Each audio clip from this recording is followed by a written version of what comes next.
Are you serious? Are you serious? Okay, guys, I know that shooting in Arkansas was horrific. 25 people were wounded. Good news is nobody died.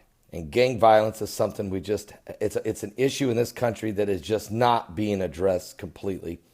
But we do have something we can address here, and that is this. There's been a solar flare, an explosion on the sun. Now, I've seen bigger ones, and BP Earthwatch has done a good job covering it. He has a great video out on it.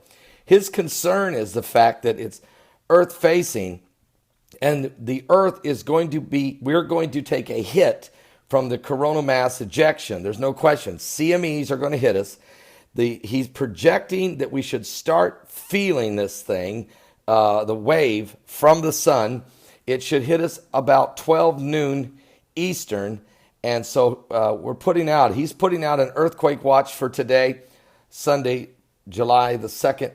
And so we're going to keep an eye on it in the next 24 hours, starting at noon Eastern until noon Monday the 3rd or so, I think would be the high peak hours if there's going to be a significant earthquake.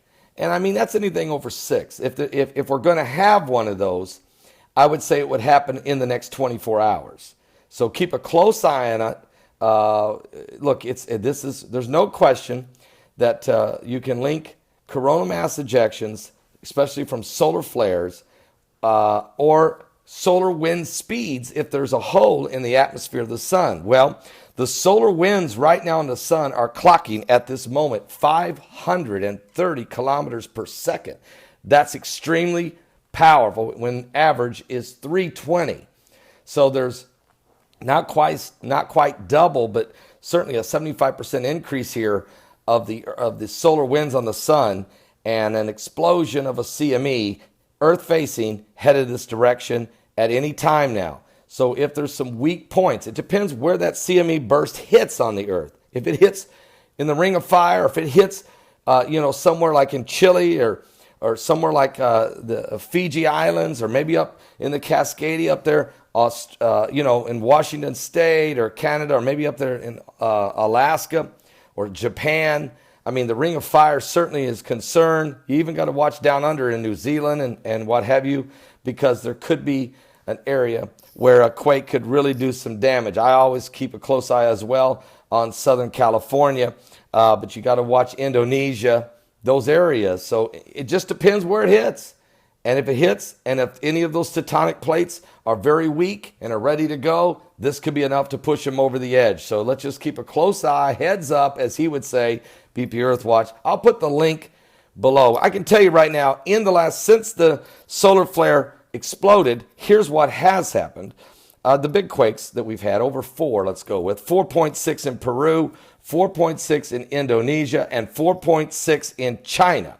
There's also a 4.3 in Argentina, a 4.3 in Japan, a 4.1 in Italy. There was a 4.0 in New Zealand, 4.9 in Nepal, up there in the Himalayas, a 4.3 in Russia, a 4.0 in Chile, a 4.2 in Mexico, a 4.7 in the Central Atlantic, Mid-Atlantic Ridge, a 4.7 in India, a 4.7 in Japan, 4.4 in, I believe that's Turkey, but I want to double check that. Is it? No, in Turkmenistan, also 4.3 in Iceland, and a 4.2 very shallow quake in Macedonia, and a 5.4 down under in New Zealand. That was strong. 5.5 in New Zealand just a few minutes ago. 4.5 earthquake